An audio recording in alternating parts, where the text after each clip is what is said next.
Amarah sang gubernur, premanisme kembali ganggu proyek rakyat. Ada yang pakai masker kan? Bikin laporan polisi, sih ada yang pakai masker saha. Masa orang diantepkeun model kieu? Kayak kebiasaan. Masa premanisme rek dilegalisir di daerah diantep? Nggak bisa tuh. Deddy Mulyadi murka, jalan rusak dan kotor karena truk proyek, mandor dimarahi di lokasi. Kenapa Anda ngotori jalan? Dari sini kita udah siram. Nggak bisa. Saya 3 kali nyiram di gerbang tol Kalijati. Sampai ngerahin. Anda lihat ke dia ke depan. Jalan hancur. Kotornya luar biasa. Punya standar kerja nggak? Itu jalannya jalan profesi, saya stop dulu. Gimana harusnya ada yang kerja jalan ke depan? 7 orang apa saya lihat, saya tuh tiap hari lewat, seminggu saya nggak ke Kalijati, saya tinggal di Bandung. Jalan hancur, kemudian kotornya luar biasa. Anda dapat untung tapi rakyat nggak boleh dirugikan. Sesuai standar kerja, berapa ton?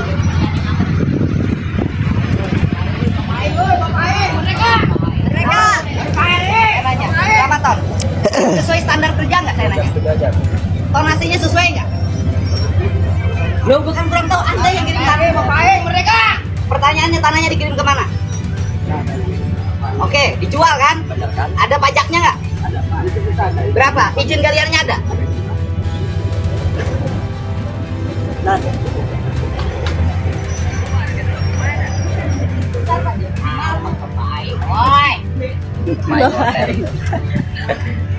Itu orang Budadi itu kudu halus gawena. Ulah nyebutkan aing nanya kasih ya, jalan kotor teh? Kotor. Cek si bapaknya bersih cenah. Jalan kotor teh? Kabul. Usaha jalan kotor. Mobil, usia. Kedua, Pak. Aing nanya sing jalujur ya. Cek si bapak tadi sesuai tonase. Aing nanya, truknya sesuai tonase teh? Sing jujur sih ka aing. Truknya sesuai tonase teh? Apa beratna? Aing nanya, supir sesuai tonase teh? Eta mah lain supir, Pak, kan terpal. Nah, iya ya supir. Supir. Sing jujur ka aing jawab. Truknya sesuai tonase teh? Pak. Penyak. Aduh, supir. Saya nanya kedua, nomor mana itu? Jakarta. Nomor Jakarta. Bayar pajaknya di mana? Jakarta. Rusak jalan di mana? Di Subang. Iya, ngambek mau aing gubernur. Ngambek. Batur nu narima pajak, batur nu narima duit, aing nu ngomean jalan. Mun aing ngambek wajar teu? Wajar. Ih, bapak aing teh. Pak, upami aing operasi di luar. Ya sarua, pindahkeun lah nomorna. Ya, betul. Ya heueuh. Harap bayar pajakna. Heeh, gitu. Subang. Sarua aing mobil Subang di luar mah jarang. Jarang. Oh nya. Heeh, loba model di Jakarta, mobil Jakarta nu di dieu. Jarang mobil nu di Jakarta mah. Benar. Siapa? Heeh. Benar, Pak. Benar. Lamun nyaing nyerenteng rek sanunan. Lamun nyerenteng sanunan. Nah, eta. Apa sini, Pak? Ayo. Kagore, tan ngadekna. Apa pakai masker? Pakai masker. Kurang bantuan sosial kok, yang warga kok. Anu make jalan kurang Subang jeung kurang Purwakarta nu ngaliwat. Nah, bereuna ge. Masa urang dihinakeun di dieu? Oh, masih perjelas ya dia, Pak. Agak eta mah gitu. San wakil macamna. Wakil-wakil tadi apa-apanya abi oge pertemu teh waktu hari eta Pak ketemu jeung anjeunna teh ieu. Terus naon tadi di jurnal perdamaian. Dasan abi jarang anjeunna ge begitu ieu dasan pendak deui. Nya tadi didameikeun. Hari itu. Kumaha? Jadi masalah ieu mah jadi abi mah kan urusanna kan lain jeung Pak Ebi. Urusanna jeung anu ngadek. Nah, Mata abi ge ya abi tidak apal. Ngadek pakai masker, da abi langsung lupa. ya anu make masker kan tinggal di teangan nya laporan polisi we. Kita jero. Hah? Jero. Oh, bikin laporan polisi ke Polres. Berarti kan di KD kan? Di KD saya kan? Saan? Aya investor asup ancam. Dia sebut diancam. Sanu nek dek investasi di dia. Masa kapagawan Deddy Mulyadi wae wani? Kamu kabatur. Udah bikin laporan polisi. Jadi urusan damai-damai. Masa teu nyaho ieu teh biayana ti Deddy Mulyadi ti pribadi. Masa teu nyaho sih?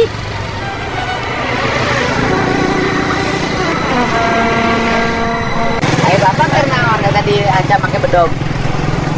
Abi Beda rek beko. naik bos. Rek naik naon? Jalan di beko Rek sih. jalan. Jalan beko terus. Rek jalan. Imitin apa? Abi teh. Lu kan cek aing cenah.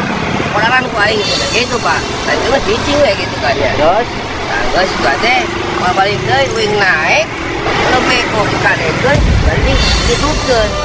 tapi teh ieu. Aya paneurak pak. Terus eta manehna minta duit. Itu minta duit mana itu? Terus Itu lompatan hukum badek kurang gitu, kaihan gitu. ah. Tapi teh masalah naon sata acan? Nah itu saya saha hape? Nu make masker tah? Ya berarti kan eta kene. Ayo Pak. Kan udah 3 hari kata istrinya Pak. Ya udah laporin aja. Ya gini aja lah, kita mah nggak tahu saya. Ya udah aja kamu lapor polisi di Polres, lapor, proses. Mana digawe moal tenang Pak. Mun modelna kieu. Ai urang mah nggak ada urusan. Pagawean eureun tenan naon. Nah, bari ge. Urang mah ngaluarkeun duit ngabiayaan warga. Banget capeknya Pak. Ngabiayaan 200 juta duit pika dieu ke. Terus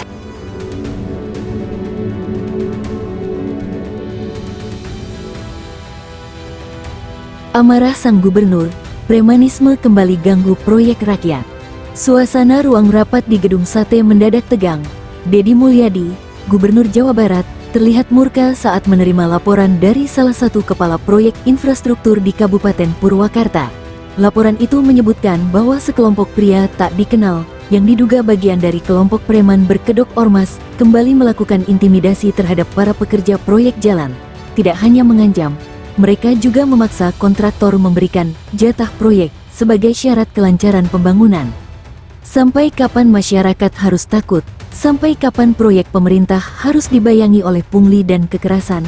Ujar Deddy Mulyadi dengan nada tinggi di hadapan awak media usai rapat mendadak bersama jajaran OPD dan Forkopimda. Menurut keterangan saksi di lapangan, kelompok preman tersebut datang menggunakan kendaraan pribadi tanpa plat resmi. Mereka menghentikan pekerjaan, meminta upeti, dan bahkan sempat merusak beberapa alat berat. Proyek yang seharusnya selesai sebelum Idul Fitri kini tertunda karena para pekerja memilih berhenti sementara, khawatir akan keselamatan mereka. Deddy Mulyadi menegaskan bahwa kejadian ini bukan pertama kalinya. Sejak awal masa jabatannya, ia memang telah berkomitmen untuk menumpas segala bentuk premanisme yang selama ini menggerogoti program pembangunan daerah. Apapun dalih mereka, ormas, LSM, atau apapun namanya, kalau kerjaannya cuma minta bagian, minta jatah, itu preman, dan preman harus dilawan, bukan dirangkul, tegas Deddy. Gubernur Jawa Barat itu juga menginstruksikan dinas terkait untuk membuat laporan resmi dan menyerahkannya langsung ke pihak kepolisian. Ia meminta agar aparat penegak hukum tidak ragu menindak, bahkan bila perlu, menangkap dan memproses hukum siapapun yang terbukti melakukan pemerasan terhadap proyek-proyek pemerintah. Saya tidak akan mundur selangkah pun, kalau aparat tidak bertindak, saya yang akan turun langsung, tambahnya.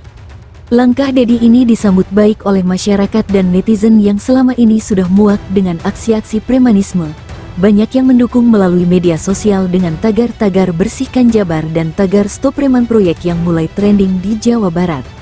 Namun di sisi lain, beberapa pihak yang diduga memiliki afiliasi dengan kelompok ormas tersebut mulai memanas. Beberapa akun anonim mulai menyebar narasi tandingan, menyebut Deddy Mulyadi anti rakyat kecil dan mematikan ekonomi lokal, taktik lama yang dianggap publik sebagai pembelaan para pelaku pungli berkedok perjuangan. Perang ini belum berakhir, babak baru telah dimulai, dan Deddy Mulyadi tampaknya tak akan tinggal diam. Deddy Mulyadi murka, jalan rusak dan kotor karena truk proyek, mandor dimarahi di lokasi. Deddy Mulyadi, Gubernur Jawa Barat, kembali menunjukkan sikap tegasnya di lapangan. Kali ini, amarahnya meledak bukan kepada para preman, melainkan kepada mandor proyek pembangunan yang dianggap abai terhadap dampak lingkungan dan kenyamanan warga.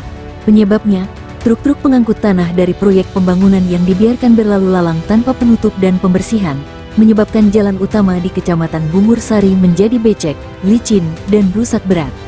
Kejadian bermula saat Deddy Mulyadi melakukan inspeksi mendadak, sidak, ke lokasi proyek pembangunan perumahan skala besar.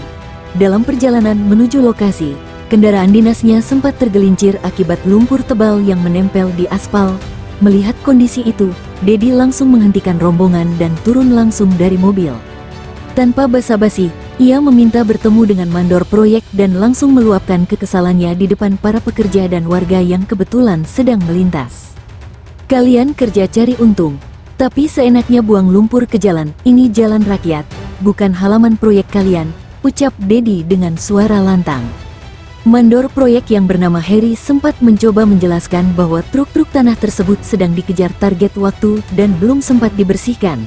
Namun Dedi menolak alasan tersebut dan menganggapnya sebagai bentuk kelalaian dan ketidakpedulian terhadap kepentingan umum. Saya sudah sering bilang, kalau mau bangun proyek, jangan bikin rakyat rugi, kalian bangun rumah mewah. Tapi jalan umum jadi kubangan lumpur. Siapa yang tanggung jawab? Pemerintah lagi, pajak rakyat lagi, kata Dedi, yang disambut dengan tepuk tangan dari warga yang ikut menyaksikan kejadian itu. Tak hanya menegur, Dedi juga memanggil Dinas Pekerjaan Umum dan Lingkungan Hidup setempat untuk segera melakukan investigasi. Ia meminta proyek tersebut dihentikan sementara jika tidak mampu memenuhi standar operasional yang layak, termasuk kewajiban menjaga kebersihan dan memperbaiki jalan yang rusak akibat proyek. Menurut warga sekitar, kondisi jalan sudah rusak dan kotor selama hampir 2 minggu terakhir. Tanah dari truk-truk proyek menyebar ke jalan utama, membuat pengendara motor rawan tergelincir, terutama saat hujan turun. Anak saya sempat jatuh gara-gara jalan licin, sudah kami lapor, tapi tidak ditanggapi. Baru pas Pak Dedi datang, semua langsung ribut, kata Ibu Nur Hayati, warga Bungur Sari. Kejadian ini menambah daftar panjang inspeksi lapangan Dedi Mulyadi yang viral karena sikap tegasnya. Bagi Dedi, proyek pembangunan harus selaras dengan kepentingan rakyat, bukan malah menjadi beban lingkungan dan keselamatan. Sikap keras Dedi juga menuai banyak dukungan di media sosial. Banyak netizen memuji keberaniannya yang langsung turun ke lapangan dan tidak segan memarahi siapapun yang merugikan masyarakat, bahkan jika itu adalah pengusaha besar atau pejabat pelaksana proyek. Kalau semua kepala daerah seperti Kang Dedi, mungkin jalan kita bersih semua, tulis akun @rakyatjabar di Twitter.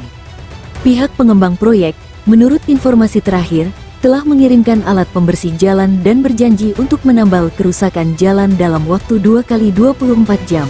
Namun Dedi menegaskan, jika dalam 2 hari kondisi belum membaik, izin proyek tersebut akan ditinjau ulang. Bukan soal proyeknya besar atau kecil, tapi tanggung jawab dan etika dalam membangun. Jawa Barat bukan milik investor, tapi milik rakyat, tutupnya.